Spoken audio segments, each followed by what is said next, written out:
నమస్కారం. ఇది నా 100వ చిత్రం కావడం నా పూర్వజన్మ సుకృతంగా భావిస్తున్నాను. ఎందుకంటే ఒక ఆవిష్కరింపబడని పాత్ర ఈ సినిమా ముఖ్యంగా చేయడానికి నేను కారణం.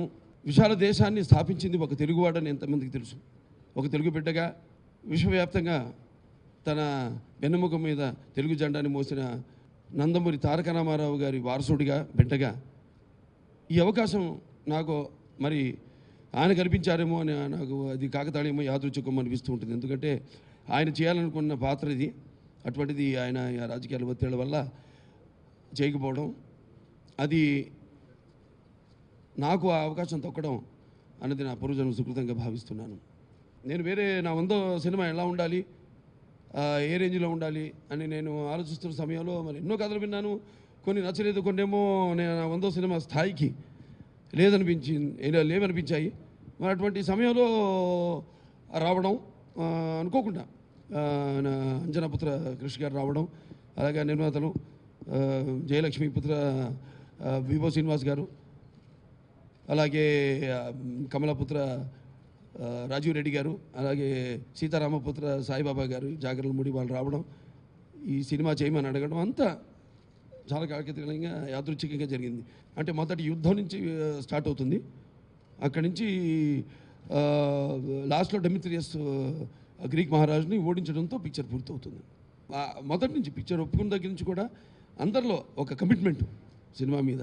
అంటే డైరెక్టర్ గారి నుంచి సరే ఆయన వచ్చారు, ఓకే ఆయన కమిట్మెంట్ తెలిసింది, దానివల్లనే ఆయన నా దగ్గరికి వచ్చారు. ఆయన నేను అనుకోవడం దానికి ఒక సంతానకర్త, ఇది ఒక అదృశ్య రూపంలో ఉన్న శక్తుడికి మాకు ఒక సంతానకర్తగా ఆయన్ని పంపించాయేమో ఆ అదృశ్య శక్తులన్నీ నాకు ఎప్పుడు నమ్మకం లేని ఆయన కూడా ఒకనొక సందర్భంలో చెప్పడం జరిగింది. నాకు పెద్ద ఎక్కువ నమ్మకం లేదు, కానీ ఈ సినిమా మొదలైన దగ్గర నుంచి పూర్తి 79 రోజుల్లో పూర్తి అయిపోయింది సినిమా. ఏది జార్జియాలో షూట్ చేసాం, మొరకోలో షూట్ చేసాం, మళ్ళీ అక్కడ మధ్యప్రదేశ్ మహేశ్వర్లో షూట్ చేసాం 79 రోజుల్లో. అంటే అంతా ఆయన కూడా ఇప్పుడు అంటారు అనమాట, నమ్మాల్సి వస్తుంది నాకు కూడా అని. పరబ్రహ్మ శాస్త్రి గారని పాప ఆయన పరమపదించారు. ఆయనకి ఈ సందర్భంగా నా నివాళులు అర్పిస్తున్నాను, ప్రగాఢ సానుభూతి తెలియజేసుకుంటున్నాను. ఆయన మొట్టమొదటి దీని మీద రీసెర్చ్ చేసి ఈయన మీద ప్లస్ అటు కాకతీయ రుద్రమదేవి మీద వాళ్ళ మీద రీసెర్చ్ చేసి చాలా ఇన్ఫర్మేషన్ అంటే ఎంతో కొంత క్రోడీకరించడం జరిగింది. ఆయన ఆవిడ తెలుగు వాళ్ళని ఫస్ట్ ప్రూవ్ చేయడం జరిగింది ఆయన పరబ్రహ్మ శాస్త్రి గారు, పెద్దగొండూరు వాస్తవ్యుడు ఆయన. అలాగే ఆ తర్వాత కృష్ణశాస్త్రి గారు ఉన్నారు, ఆయన కూడా లేరు ఇప్పుడు. ఇంతకుముందు archaeological department director and commissioner. ఆయన కూడా ఇక్కడ పెద్ద బంకూరు అంటే మనం కరీంనగర్ నుంచి పెద్దపల్లికి వెళ్ళే దారిలో అక్కడ ఆయన తవ్వకాల్లో ఈయన కాయిన్స్, ఈయన మొట్టమొదటి రాజు కాయిన్ మీద ఆయన ఇన్స్క్రిప్షన్ వేసుకుంది, ఆయన బొమ్మ వేసుకుంది. సో అవన్నీ బయటపడటం అంతే వాళ్ళందరినీ. అలాగే మన శ్వేత డైరెక్టర్ గారు ఉన్నారు తిరుపతి, ఆంజనేయులు గారు, అలాగే చంద్రమౌళి గారు ఉన్నారు అక్కడ museum Tirupati TTD museum. So ఎంతో కొంత అందరిని కూర్చోబెట్టుకుని ఏదో ఒకటి ఒక్క పాయింట్ అన్నా మనకి లేనిది దొరుకుతుందేమో ఒక తపన, ఒక ఆరాటం. I am a history student, but I didn't know much I'm about also. He's the most నేను knowledgeable కూడా man I've ever met in my life. In fact, when we were shooting also, I used to sit next to you because you kept reciting shlokas and it was very refreshing to listen to that. But not much is written about it because our history was written by Britishers, and it's time that we rewrite it and celebrate a lot of people who can influence the next generation. Because let's face it, if you're not proud of your roots, if you're not aware of them, of your achievements from the past, you cannot be, it's very hard to be confident about your future, because that gives you the structure of how great you've been and how great you need to be. So for that reason, I was very impressed with Krish for the detailed research that he did, and I'm thankful to him for bringing out a topic like that. And ఈ పాత్ర అనేది నాకు పెద్ద పరీక్ష. ఎందుకంటే నాకు కృష్ణుడు, రాముడు ఇవన్నీ నేను చేసిన పాత్రలన్నీ కూడా, నాన్నగారు చేసిన పాత్రలను కూడా ఆయన ఈజ్ ఎన్సైక్లోపీడియా. దేనికైనా బొట్టు నుంచి ఆభరణాల నుంచి కూడా అన్నీ కూడా మా స్టూడియోలో ఆయన ఆభరణాలు ఇవన్నీ కూడా ఉన్నాయి. ఇంకా మేము ప్రిజర్వ్ చేసి పెట్టాము మ్యూజియంలో పెట్టడానికని. అవి అప్పుడప్పుడు ఇటువంటి అవకాశాలు వచ్చినప్పుడు వాడుకోవడానికి మాకు ఉన్నాయి అవన్నీ. And mister NTR is there always. మరి బట్టల నుంచి కూడా ఎలా ఉండాలి బట్టలు అంటే ఈ నాట్ ప్రింటెడ్ మెటీరియల్ ఫ్యాబ్రిక్స్ లేవు అప్పుడు. సో హ్యాండ్ ఓవెన్ చేనేత బట్టలు. సో అక్కడి నుంచి కూడా జాగ్రత్తలు తీసుకుని మేము వేసుకునే చెప్పుల దగ్గర నుంచి కూడా చాలా జాగ్రత్తలు తీసుకోవడం జరిగింది సినిమా గురించి. వాళ్ళు యాక్చువల్గా ట్రైబల్స్ అక్కడి నుంచి వచ్చారు. అంటే ఎక్కడ కోటిలింగాల కరీంనగర్ జిల్లా అక్కడ పుట్టాడు అతను. అదే ఈ శాతవాహనులకి సింహద్వారం. అక్కడి నుంచి ఆయన మళ్ళీ కొండాపూర్కి వెళ్ళడం, అక్కడి నుంచి రాజ్యం ప్రారంభించడం, అటు నుంచి తర్వాత మళ్ళీ అమరావతికి వెళ్ళడం, అమరావతి నుంచి రాజధానిగా చేసుకుని అక్కడే పక్కన శ్రీకాకుళం విష్ణు మోపుదేవి ఇవన్నీ ఉన్నాయి అవనిగడ్డ. ఆ తర్వాత అక్కడి నుంచి ప్రతిష్టానపురం కాశీకి వెళ్ళడం, అక్కడి నుంచి ఉజ్జయిన్ నుంచి ఆయన పరిపాలించడం ఇవన్నీ జరిగింది. కాబట్టి చూస్తారు ఎంత అద్భుతంగా వచ్చిందో అందరి పాత్ర, నా పాత్రే కాదు సినిమా అంతా. సినిమా అనేది ఒక సమిష్టి కృషి, నేను ఎప్పుడు సమిష్టి కృషిని నమ్ముతాను. సో ప్రతి పాత్ర చాలా అద్భుతంగా. Hats off to Krish.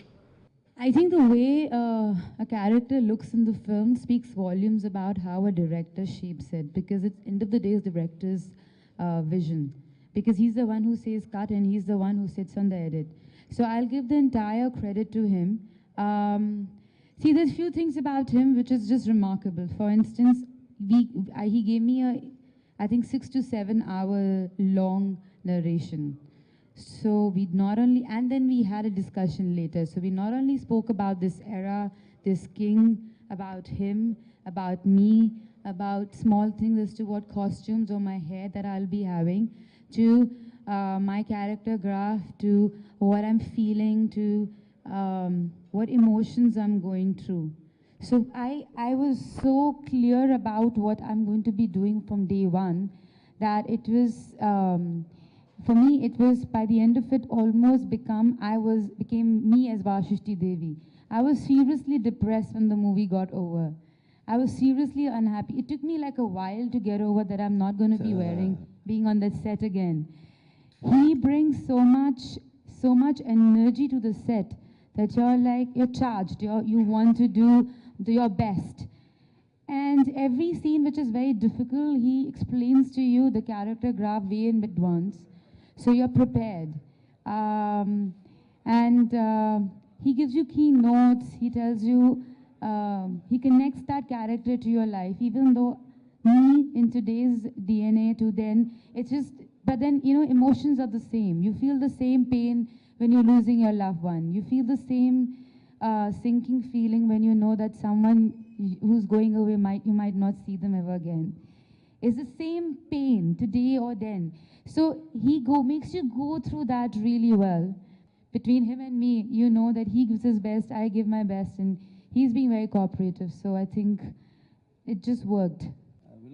Kabir Bedi గారు మొదటి రోజు నేను ఆయన ఎదురైనప్పుడు అన్న డైలాగ్ నన్ను అంటాడు, మీరు అధమ జాతి రానిది అంటాడా అంటే బడుగు జాతి రా అంటాడు నన్ను.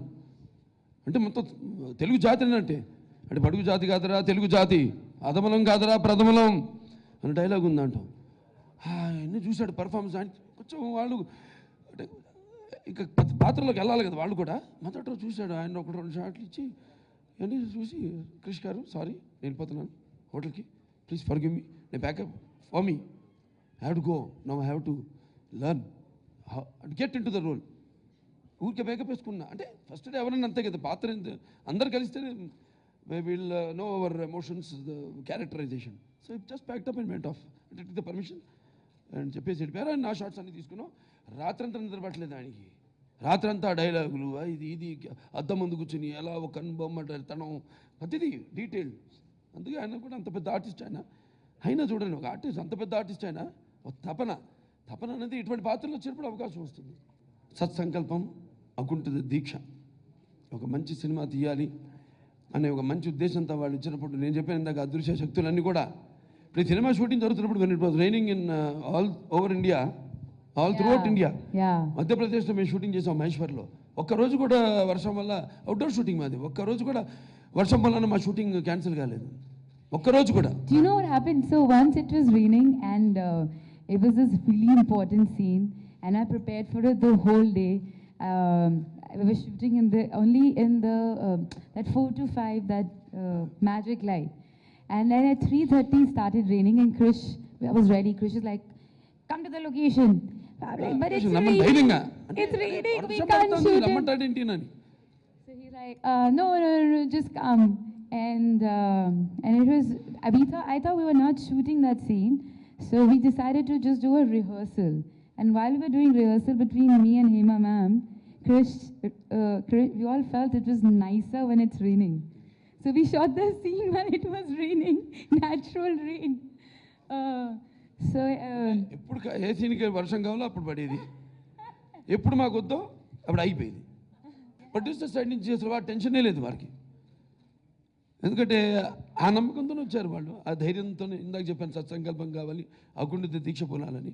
అలాగే వాళ్ళు అలాగే బ్రహ్మాండంగా సినిమా ఎటువంటి అంతరాయం కలగకుండా ఎన్నెన్నో లొకేషన్స్లో షూట్ చేసాం, మొరకోలో షూట్ చేసాం, అలాగే ఇక్కడ జార్జియాలో షూట్ చేసాం. అంతా కూడా బ్రహ్మాండంగా అక్కడ వాళ్ళు మేము అంతా కూడా బాగా కలిసిపోయి అక్కడ ఫైట్ మాస్టర్లు కూడా చేశారు, రామ్ లక్ష్మణులతో సహా కూడా అక్కడ ఫైటర్లు ఉన్నారు.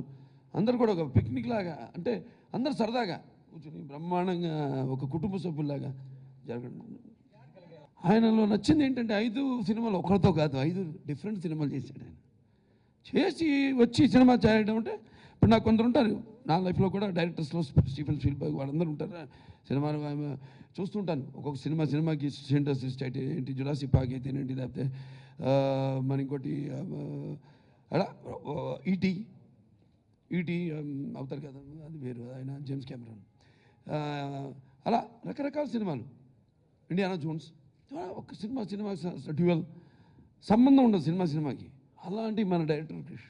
సో ఇవాళ ఆయనతో పోలుస్తున్నాను క్రిష్ గారిని, అంటే అంత కెపాసిటీ ఉంది ఆయన దగ్గర. The most challenging part for me, well, when I heard the script, and by then he showed me some of your pictures as well, photographs. I think the most challenging part for me was, and I've been a Krish fan and I've worked with him, was there was a little bit of nervousness and fear the first day, and I think that's good. Every actor should be nervous and little afraid.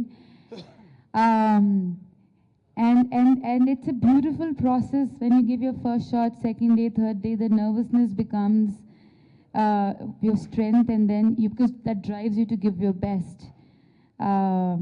And I think for me the challenge was that I wanted to live up to Krish's expectations, because he had faith in me, live up to make sure that my character works against him, because his whole aura and persona in the film is fantastic. And just to make sure that I do justice to a story like this, because this is a story that needs to be told. పాండవనాశంలో ఆవిడ ఒక పాట చేసింది. అప్పుడు చేసిన తర్వాత నాన్నగారు అనుకున్నారు ఆవిడని శ్రీకృష్ణ పండమి అనుకుని మా మేనమామయ్యని పంపించారు. ఆయన కూడా ప్రొడక్షన్ చూసుకున్నాడు, రూపమంగధరరావు గారిని. ఆయన పంపించారు వెళ్ళి మాట్లాడమని. అప్పటికే ఆవిడ ఏదో 5 సినిమాల కాంట్రాక్ట్ ఏదో హిందీలో సైన్ చేసింది ఆవిడ. అయ్యో పెద్ద ఆయన కవర్ పెట్టారు, చేయలేకపోతున్నాం, మిస్ అయిపోతున్నాం ఇక్కడ మేము ఇట్లా అంటే తర్వాత కేర్ విజయ్ గారిని పెట్టడం జరిగింది రుక్మిణి పాత్రకి. సో ఆ తర్వాత మళ్ళీ ఒక సినిమా చేసింది ఆవిడ, శ్రీకృష్ణ విజయం, ఎంఎస్ రెడ్డి గారు సినిమాలో ఒక సాంగ్ చేసింది ఆవిడ. మళ్ళీ అక్కడ ఇంద్రలోకంలో ఏదో రంభ మేనక ఊర్వశిల్లో ఏదో పాత్ర.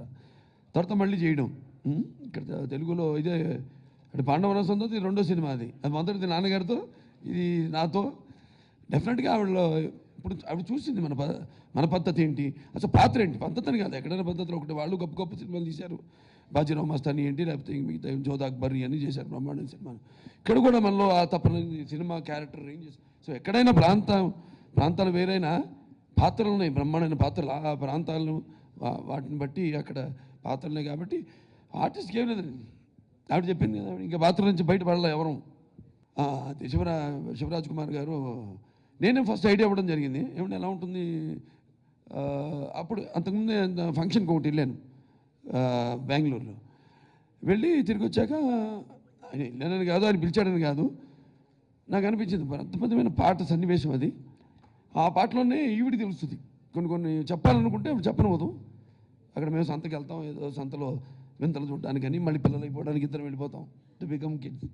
That's the dialogue. No I tell you in the night scene.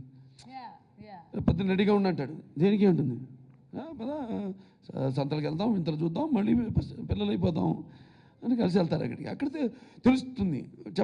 చెప్దాం అనుకుంటాను సన్నివేశంలో, చెప్పనవుదు ఆవిడ. ఆడ పేరు చెప్పగానే పులమావి అని, కానీ పులమావి అది కూడా అక్కడ బ్రహ్మాండం ఒక ఏదో కొనాలి పులమావి కానీ పరిగెత్తుతుంది కొట్టుకి. ఏమో చెప్పాలని పులమావిని శాతకాన్ని తీసుకోమన్నాడు. ఆ పాటలో ఉంది కదా, అది క్రూరుడు కపటుడు క్షానాటరాజనా అని ఆ పాట బుర్ర కదా, అది శివరాజ్ కుమార్ గారు పాడతారు సినిమాలో. చాలా ఇంపార్టెంట్ అది. ఎందుకంటే ఒక పాత్ర గురించి, తెలియని పాత్ర గురించి ఆయన ద్వారా చెప్పేస్తున్నాం మొత్తం సినిమా. అంటే ఎంత డైరెక్టర్ల నైపుణ్యం, అంటే నిడివి, సినిమా నిడివి కూడా కొలమానం ఇంతే ఉండాలి. నేను చాలా సినిమాలు చూసి అంటుంటా కూడా, ఒక చిన్న పాయింట్ పెట్టుకుని 3 గంటలు తెస్తారు ఇంతగా సినిమా అని తిత్తా ఉంటారు. రిలీజ్ అయ్యాక అప్పుడు కత్తులు పెట్టుకుని వెళ్తారు. నాకు అర్థం కాదు. అదే 10 మంది చూపించండి, 10 మంది సలహాలు తీసుకోండి, అది ఉండదు, తీసేస్తారు. 3 గంటలు ఒక ఇంత ఉంటుంది పాయింట్. మాది ఇంత పాయింటే 2 గంటల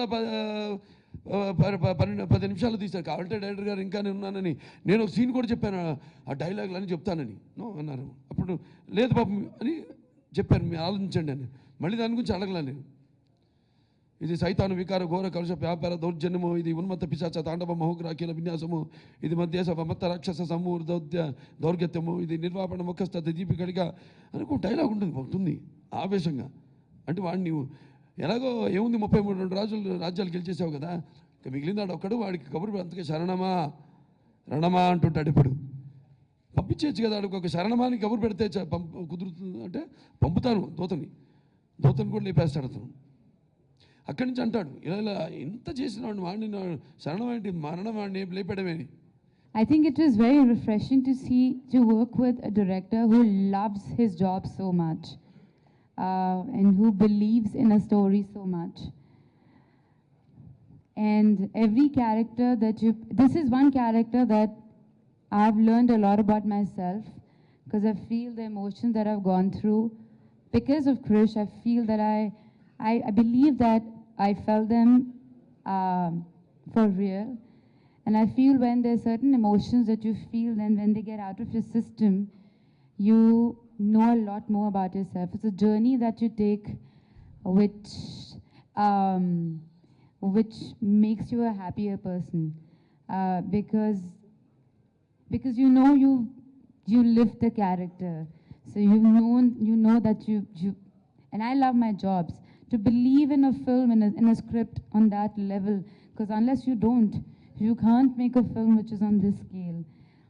If I were to describe my experience working with all of them, I hope I'm not missing out anyone, is that one word is passion. And I'm just happy that I'm part of a passionate film like this. Shivraj Kumar గురించి so అప్పుడు అనుకున్నాను, కానీ వెంటనే నేను phone చేయడం జరిగింది. వెంటనే సాయంత్రానికల్లా నేను చేస్తున్నానని చెప్పాడు ఆయన. It was such a nice gesture. అంటే ఆ ఫ్యామిలీ ఇంతవరకు బయట భాషా సినిమాల్లో చేయలేదు, ఒప్పుకోరు ఫ్యాన్స్ అక్కడ, అంత స్ట్రాంగ్ వాళ్ళకి. మరి ఆయన లెజెండే కదా రాజ్ కుమార్ గారు. అటువంటిది ఇమీడియట్గా సాయంత్రం ఫోన్ చేశాడు ఆయన, నేను చేస్తున్నాను అన్నాడు ఆయన. అండ్ అక్కడ ఆయన ఫ్యాన్స్ అంటే నా ఫ్యాన్స్ ఆయన ఫ్యాన్స్ ఆయన చేయడం ఒప్పుకోవడం. Hats off to him for his simplicity and such a great artist son, such a great artist himself. So ఆయనకి ఈ సభాముఖంగా నా కృతజ్ఞతలు తెలియజేసుకుంటున్నాను. స్పర్ధ వర్ధతే విద్య అండి, అంటే పోటీ లేనిదే ఏ రిజల్ట్ కూడా అసాచానికంగా ఉండదు. ఎవరు లేరు వచ్చేసింది సక్సెస్ అంది. I'll answer that question. It is sportive. Yeah, but I'll answer that. No one conceives a child. When you conceive a child, you want a child to be healthy, beautiful. Similarly, no one that starts a film with any other thought but that the film should be a big hit. And I feel every film should be a big hit, but I hope people love a film for the hard work that we've done and the story that we're trying to tell. And in Hindi they say, सबका अच्छा हो, हमारा शायद थोड़ा अच्छा हो जाए. స్పర్ధ వర్ధతే విద్య. ఏదైనా మంచిదే, పండక్కి ఏముంది, మేము మంచి సినిమాలు వస్తున్నాయి. సో డెఫినెట్గా I wish them also all the best. And definitely pictures అన్ని ఆడాలి, ఇండస్ట్రీ కూడా Every film should do well. Every fun film. Yeah. Then only the film industry హెల్తీగా ఉంటుంది. నాకు ఒకటి సంతోషం ఏంటంటే నా సినిమాలు ప్రతి డైలాగ్ ఇప్పుడు thanks to my writer Sai Madhav గారు, అద్భుతం డైలాగ్ ఉంది. ఏది నూతనమైన భారత రాజ్యాన్ని పరదేశీయుల నేతృత్వంతో ప్రక్షాళన చేద్దాం వచ్చిన వాడిని తురుముదాం, దొరికిన వాడిని తురుముదాం, దొరకని వాడిని తరుముదాం, ఏది ఏమైనా దేశం మేసం తిప్పుదాం అని డైలాగ్. అద్భుతంగా ఆ క్యారెక్టర్. అండ్ అదే కృష్ణ గారు చెప్పినట్టు we are all instruments. He wants a person to speak particular this film that role. అంతే తప్పితే ఇంకో సినిమా అంటే ఆయన వేరుగా తీసుకుంటారు. ఆయన చేసి చెప్పాక ఇంతకుముందు చేశాడని 5 సినిమాలు, ఆయన 6వ సినిమా, ఒక్కొక్క దాని పోలిక లేదని. సో ఈ సినిమాకి శాతకర్ణి నన్ను నా ద్వారానే నేనే పలకాలి డైలాగులు కానీ, మన రౌద్ర వీర కారుణ్య అన్నీ నవరసాలు అన్నీ అని అనుకున్నాను. అంతే. I don't think there's nervousness ever. And I don't think any actor who has worked really hard and who's believed in a film, who has had sleepless nights making sure the film looks good, can ever want any other film not to do well. I would want other person's film to do well just because I know what it took for me to make this film. So there is never comparison. అప్పుడు అంటాడన్నమాట, నువ్వు 9 మాసాలు మోసి నీ బరువు దించేసుకున్నాము, కానీ నేను బ్రతుకున్నంత వరకు అతను బరువు మోయాల్సి ఉంటుంది. అతను కేవలం నాకు కొరివి పెట్టే కొడుకు మాత్రమే కాదు, భావి భారత చక్రవర్తిగా శాతవాహన సామ్రాజ్య జ్యోతిని నా తర్వాత కూడా వెలిగించవలసిన వారసుడు. పోగొట్టుకుంటారా అంటాడు. అంటే నా మీద నీకు అనుమానమా, నన్ను అనుమానిస్తున్నావా అని. Character speak. నా పిక్చర్ ఇప్పుడు నా సినిమాలు పోటీ అండి. నేను ఇప్పుడు అంటే లెజెండ్ ఆడింది కాబట్టి ఈ రోజులు చెప్తున్నాను. అలాగే అందుకని ఇది ఆడింది పర్ఫార్మెన్స్ బట్టి తెలుస్తుంది ఏదైనా. సో డెఫినెట్గా అన్ని రికార్డులు, నా సినిమా రికార్డులు అన్నీ క్రాస్ చేస్తుంది ఈ సినిమా. మ్యూజిక్ చెప్పాలండి, చిరంతన్ భట్ గారు ఎక్స్ట్రాడినరీ. Very beautiful. అంటే ఏదో కమర్షియల్ కొట్టేద్దామని కొట్టకుండా ఆ రోజులు ఎట్లా ఆ ఇన్స్ట్రుమెంట్స్ ఆయన్ని కూడా బాగా రీసెర్చ్ చేసి పాపం నాకేం చెప్పాడు. నేను ఒకసారి కలిసాను ఆయన్ని, 2 సార్లు. ఒకసారి లొకేషన్కి వచ్చాడు మధ్యప్రదేశ్కి, 2సారి ఈ came for the 100 that audio function. 2 సార్లు కలిసాడు. ఆ తర్వాత తెలిసింది వాళ్ళు కూడా లెజెండరీ ఫ్యామిలీ. బైజు బావరా తీశాడు వాళ్ళ తాతగారు. దాని తర్వాత శ్రీరామరాజ్యం ఒక సినిమా తీశారంట, అది నేను శ్రీరామరాజ్యం నేను చేశాను. సరే, ఆయన అద్భుతంగా అసలు అంటే అలా రాబట్టుకోవడం, టైం స్పేర్ చేయడం, ఇటువంటి సినిమాలకి రీసెర్చ్ చేయాలండి. ఏ సినిమా అయినా ఆ రోజుల్లో ఏమో వాయిద్యాలు వాయించేవారు అట్లా అద్భుతంగా. అండ్ ఇంకో ఆయన అదృష్టం కూడా ఏంటంటే నా సినిమాలకి అన్నీ అలా కుదురుతున్నాయి మొదటి నుంచి కూడా. అంటే ఒక సింహ నుంచి కానివ్వండి, ఒక లెజెండ్ కానివ్వండి, ఒక డిక్టేటర్ కానివ్వండి, పాటకి సంబంధం లేకుండా మంచి సాహిత్యంతో, అలాగే మంచి అన్ని రకాల, అంటే ఎలా పంచపక్ష పరమాన్నం ఏదో పళ్ళెంలో వడ్డించినట్టు అద్భుతంగా ఆయన బ్రహ్మాండంగా చేయడం జరిగింది. అలాగే సాహిత్యం సీతారామ శాస్త్రి గారు అద్భుతంగా ఆయన పాటలు రాయడం జరిగింది. అన్ని పాటలు పాడిన వాళ్ళు కూడా అద్భుతంగా పాడారు. అందరూ కూడా శ్రేయా ఘోషల్ వాళ్ళంతా కూడా అద్భుతంగా వాళ్ళ గొంతును అరిపించిన వాళ్ళందరూ కూడా అద్భుతంగా పాడడం జరిగింది.